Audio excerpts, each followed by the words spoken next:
Well, Pepe, how about we get started with this? I know you recently wrote an article titled "Trump Pays Tribute to the Temple of Heaven" on the Trump-Xi summit that took place in Beijing. And as this was going on, of course, there was a lot of talk about Iran. There was a lot of talk about pressuring Xi Jinping and China on Iran. Now that Trump has landed back in the United States, there are reports from the New York Times that Trump's advisors are drawing up and passing along all of the plans to renew strikes. This despite the fact that Donald Trump just said, actually, within the last, I believe it was the last 12 hours or so, that he didn't even talk to Trump about Iran and the Strait of Hormuz. So I'm curious on where you believe things are now. Leon Panetta, the former CIA head, just said that Iran has a gun to the United States' head in the Strait of Hormuz right now.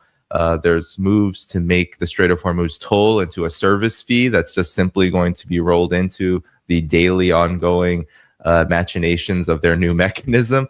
And it seems that there's not a lot of good cards for Trump to play. That's exactly what Panetta said in his piece to the Times. So your thoughts on where things are here? It seems like China and Iran as well have played their hand very well when it comes to both this summit and the goings on around it.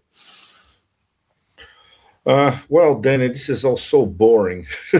my first instinct is to say, who gives a fuck? Especially when you are in Shanghai, especially when you are in the middle of the future. But okay, we need to do a little bit of a professional effort on a Saturday night to put this in perspective. So I'll try to be very brief about it. Essentially, Trump, in a matter of only a few days, he got 2 cease and desist orders. First, from Putin, and after that, from Xi Jinping. Did re-register that? Obviously not. Okay, let's backtrack essentially. When Arakshi went to St. Petersburg and he met not only with Lavrov, but with Putin, and he explained the Iranian position in full detail for 1 hour and a half. That's a Minister of Foreign Relations being received by the President of the Russian Federation. These things don't happen every day. Very, very important. So what did Putin did afterwards? He picked up the phone. He called Donald Trump. They were on the phone for over an hour and a half. And basically, Putin was explaining everything that he heard in detail from Arakshi firsthand. He is, among other things, he was saying, look, if you need me, I can extricate you from this mess. Obviously not in these words, of course, but this was the message. If you need your off-ramp, I can help you.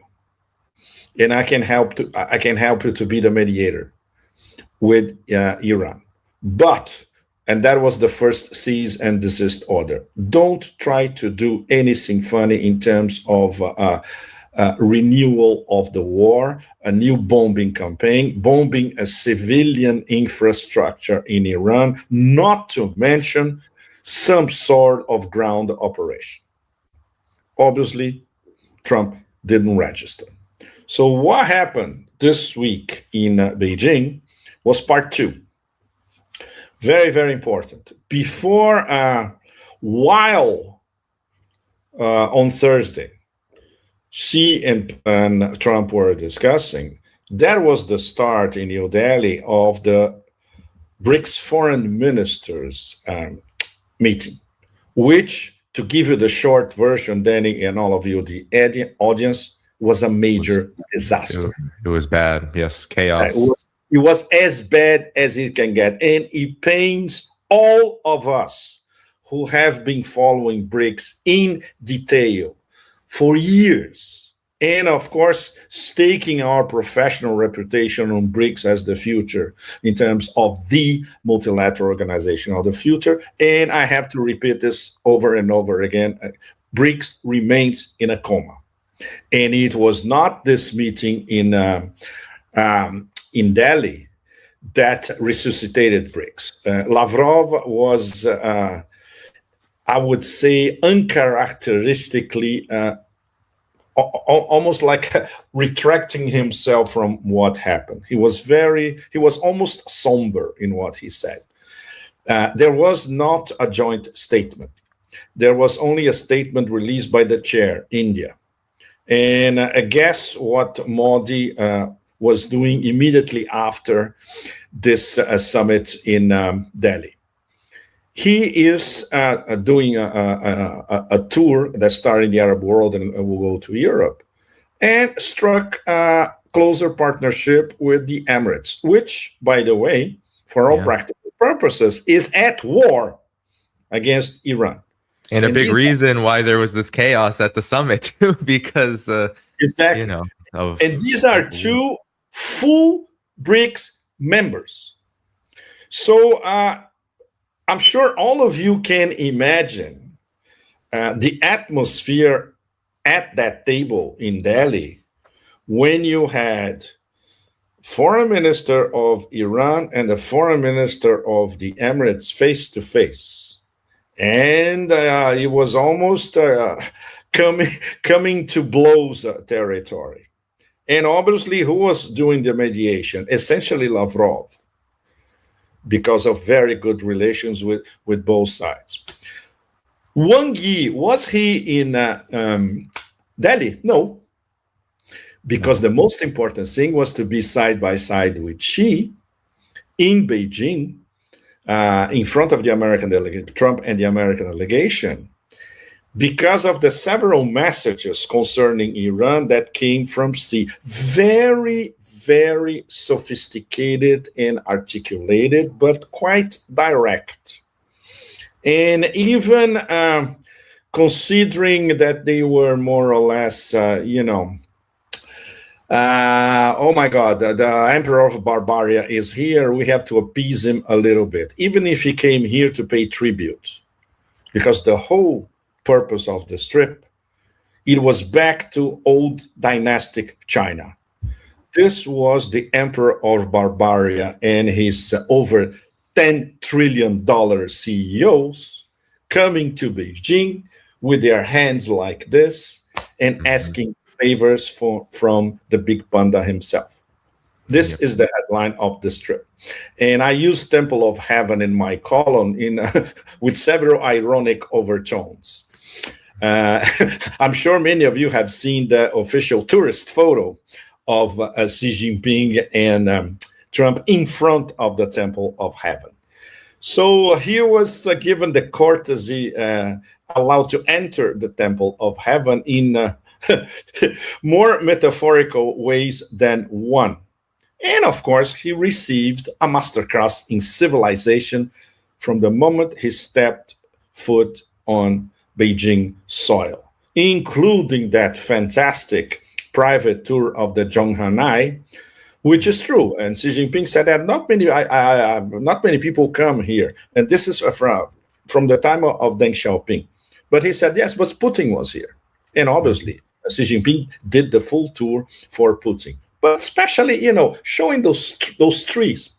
This tree here is 250 years old. As old as your exceptionalist nation. This other one here is 400 years old. So this is how the Chinese do it, and with a lot of class. Obviously, this went over Trump's head because it's impossible for him to even understand that. It's on the same level of Marco Rubio, like an idiot inside of the Great Hall of the People, pointing to the ceiling, which, by the way, is something that there are tours of the Great Hall of the People. You pay 50 yuan, and you can do a tour of the Great Hall of the People and look at the ceiling yourselves. So this idiot was trying to show to two other mutts, Hegseth and Miller, look at the ceiling. Oh. So typical barbarians when they visit the court.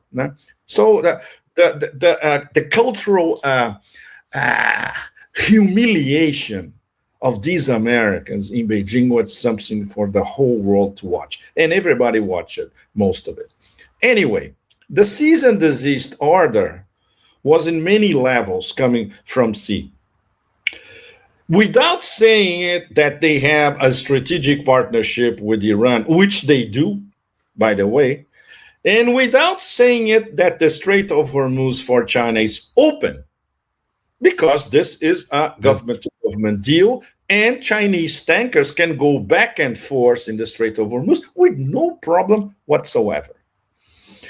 Basically, she said, yes, we agree that the Strait of Hormuz has to be open. We agree that Iran should not have a nuclear weapon because this is one of the most obvious things on the planet. Every kid knows that Iran doesn't want to have a nuclear weapon since the first fatwa by Khomeini 46 years ago, I think. Well, but of course, the cease and desist in terms of Iran was saying the indirect message: don't try to do anything to force the situation. And basically, as indirect as saying it, we are at this situation. The government of the United States, you are in this situation because you launched this war, essentially. So Xi didn't have to get into too many details about Iran. The cease and desist order was amplified to Taiwan because they can see what the Americans were trying to do in Iran and how this war is against Iran and also against China.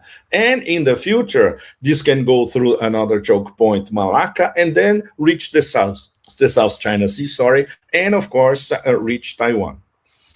So Xi refrained over and over again that Taiwan is a red line. And basically, he was telling Trump, don't try to pull anything fancy regarding Taiwan, including your $11 billion weapons deal, which Trump, when he back to the States, he said, no, I'm still thinking about it.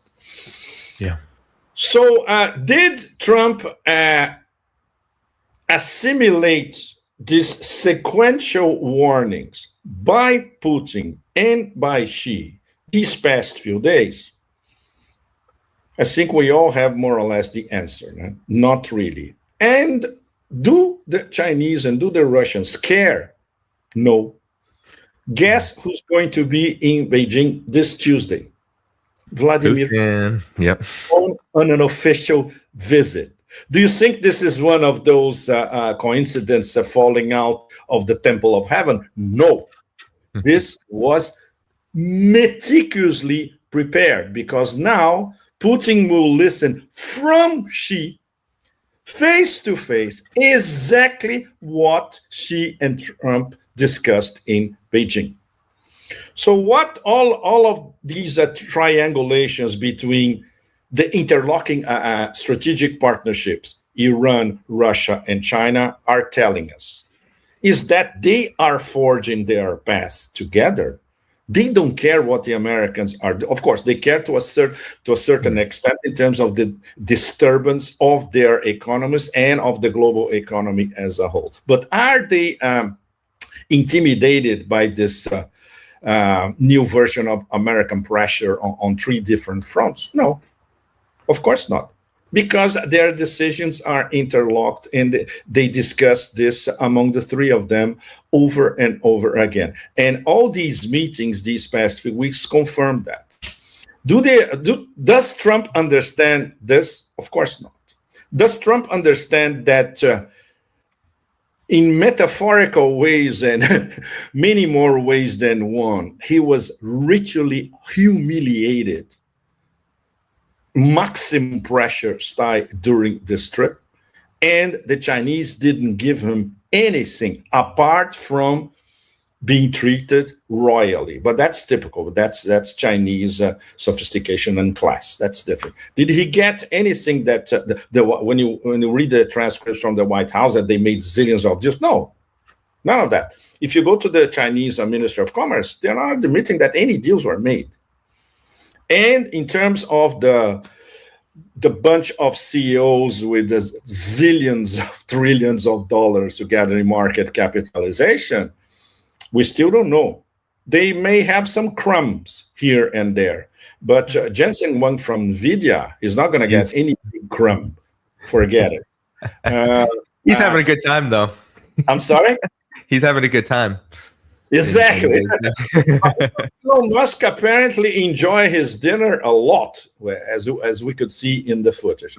But nothing's going to change much. But by the way, their major Tesla Giga factory is here. It's in Shanghai.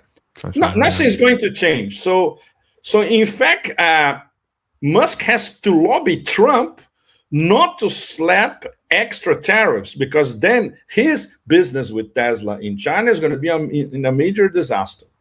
So not much has changed. Okay, if they're considering buying some Boeings, why not? That's a goodwill gesture. And they're considering buying more soybeans. Okay, it's not going to cost them anything. It's something that they have. Okay, we gave you another favor, so you have to give us something later on. And it's a personal favor to Trump. Buying more soybeans means buying extra MAGA votes in the Midwest. The Chinese know exactly how it works, and they know that they will be doing a personal favor to Trump. But apart from that, anything out of the ordinary, no, nothing happened. And of course, the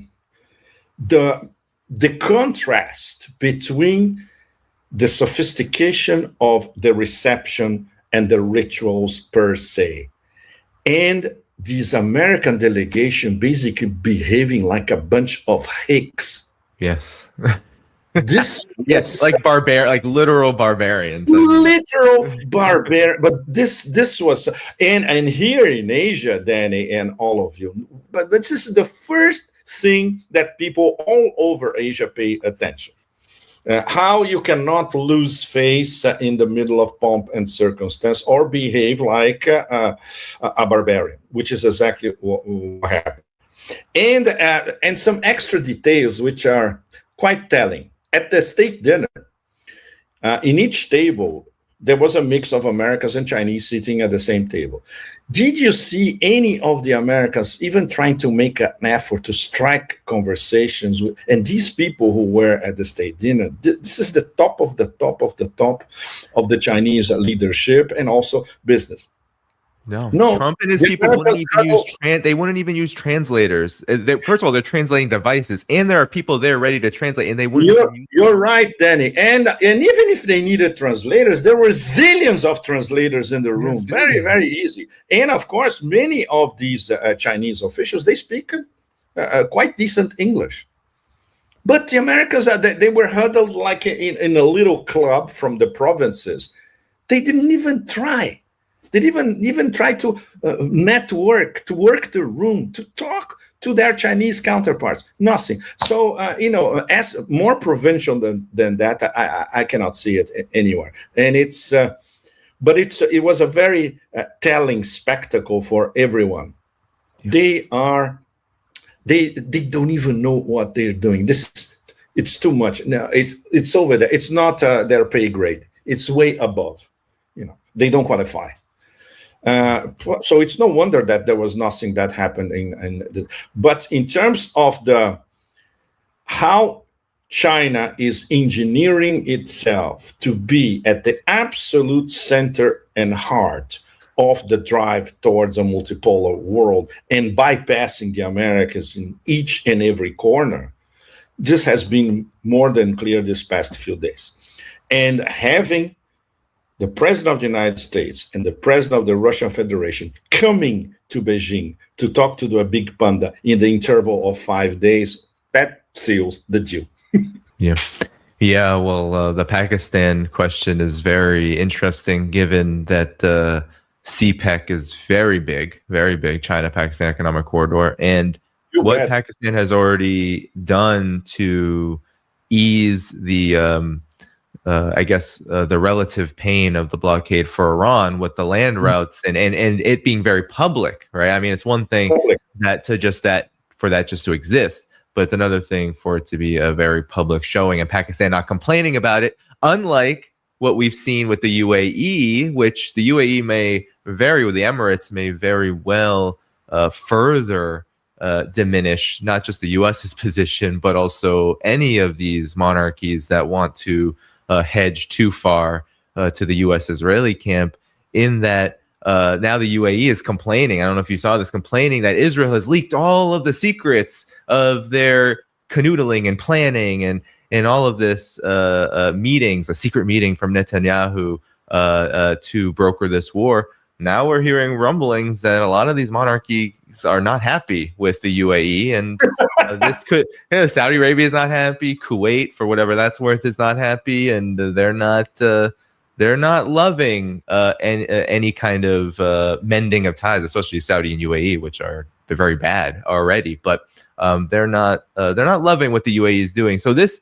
It's causing a lot of problems within BRICS, but also it seems like it's a very desperate situation. You know, Trump is looking for big wins now, or the optics of a victory. He just bombed Nigeria, some ISIS leader that colleagues at DD Geopolitics say might not even have been alive already, or and of course, you know, with all this rumors about bombing Iran again. It's obvious the U.S. is feeling very insecure, and I see this gamble on the UAE as like the big proxy for the U.S. to administer any kind of a regional hegemony, and is super desperate and seems to be a recipe for disaster. But what are your thoughts on this? Totally desperate, and they put all their cards on MBZ. So MBZ is going to be our proxy in the Persian Gulf. They looked at how Saudi Arabia is hedging. For the moment, they are not doing anything against Saudi Arabia because Saudi Arabia, MBS is wily enough not to directly antagonize the Americans. But very, very important, their foreign ministers, Saudi Arabia and Iran, they're talking. Extremely important. Let's say the coalition of the four Sunnis, let's put it this way, it's still there, and it's solidifying itself. And of course, they are looking at a place, a multilateral place for them would be BRICS, assuming somebody will trust Erdogan. Okay, nobody can bet on this one, right? But the way Pakistan has been helping Iran practically, in terms of opening the 6 overland corridors with Pakistan, and even opening the port of Gwadar to Iran. Gwadar now is working also as an Iranian port. This is immense because until a few months ago, 2 or 3 months ago, when we looked at the situation between the Sea of Oman and the Arabian Sea, okay, we have 2 competing ports. 80 kilometers away. Well, when I was in Chabahar, it was fascinating. When I was discussing with the guys at the ports, I said, yeah, Gwadar is our neighbor. They are 80 kilometers from here. And it's essentially a very important port for China. But then I looked around and I saw a few Chinese tankers. I said, okay, but look, what are these Chinese tankers doing here? And they said, yeah, of course, they come. Okay, every week there's 1 or 2 Chinese tankers who are coming here. Obviously, because the Chinese are already looking at Chabahar. I said, wow, let's turn this into a Chinese port as well. So from an Iranian point of view, not only Chabahar is going to be very important because of the international north-south transportation corridor, but it could even be incorporated into the Chinese New Silk Roads. Mm-hmm. This is fascinating. Nobody, Danny and all of you, could expect this to happen. And it reveals a lot of goodwill by the Pakistan, and the relationship between Iran and Pakistan now is probably the strongest in decades. Yep. This is really, really good. And of course, Iran is going to say, look, let's bring these guys into BRICS as well. It's something that China would say yes, something that Russia would say yes. Once again, what's going to be the reaction of the Zionist Hindutva alliance? Yeah, India. I mean, the thing with that too is, and that's exactly what you're saying earlier about BRICS needing to drop this consensus model. Yeah, I mean, when you have India, of course, with Pakistan relations are always, they're just not good because of that history and that current reality. Then you have the UAE, of course. Look at what we just talked about with the role that it's playing. Yeah, there are players inside of BRICS that are they're spoilers. You know, they are playing kind of. You know, in the U.S. sense, we think of like gridlock and blocking. You know, what's that term that we use here?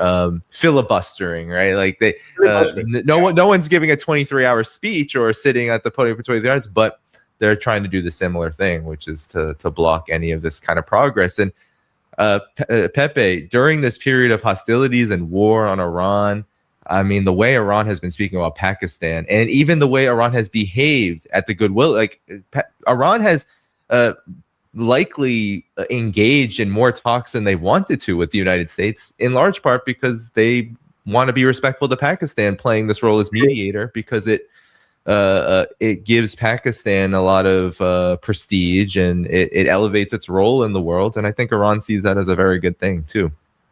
And of course, China was right behind it from the beginning. You remember, I'm sure all of you remember that after the four Sunnis met for the first time in Islamabad, the next morning, the Pakistani foreign minister hopped on a plane to talk to Wang Yi in Beijing. Of course. And the Chinese were right behind looking at, okay, you have to try harder. Okay, and then we got to the Islamabad meeting, which, by the way, was completely fucked up by the Americans once again. But China, from the beginning, was supporting everything that Pakistan was doing in terms of establishing themselves as credible mediators. But then, the way it is now, we don't even know if the Americans are going to use the Pakistanis as mediators anymore. For all practical purposes, correct me if I'm wrong, diplomacy is dead at the moment, no? Yeah. It's dead. Yeah, it's dead. I mean, the U.S. is, what did Iran just say? That the United States is not being serious. The U.S., if the U.S. is serious, then maybe talks could occur. But the U.S. is not being serious when they're constantly talking about bombing Iran. Now they're rehashing these same plans too, Pepe. And seize the uranium. Okay, hitting the energy sites. It's like this loop that the U.S. is on. And since the last time we spoke, the U.S.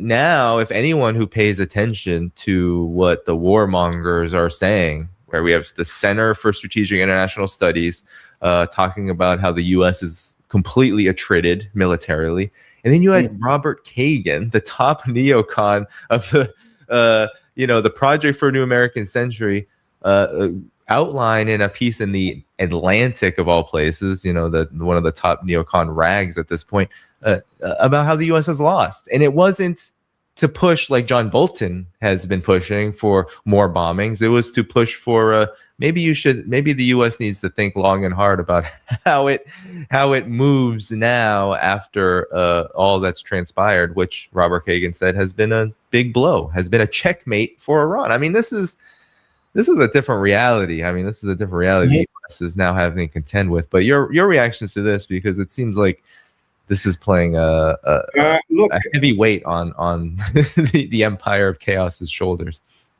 Danny and all of you, to watch all this from here, from China and close to the Chinese point of view, it's I say it doesn't even qualify as pathetic. Of course, with tragic overtones. Mm-hmm. When we look at all the millions of deaths directly caused by the project of the new American century and these bloody neocons, of course, these are serial tragedies.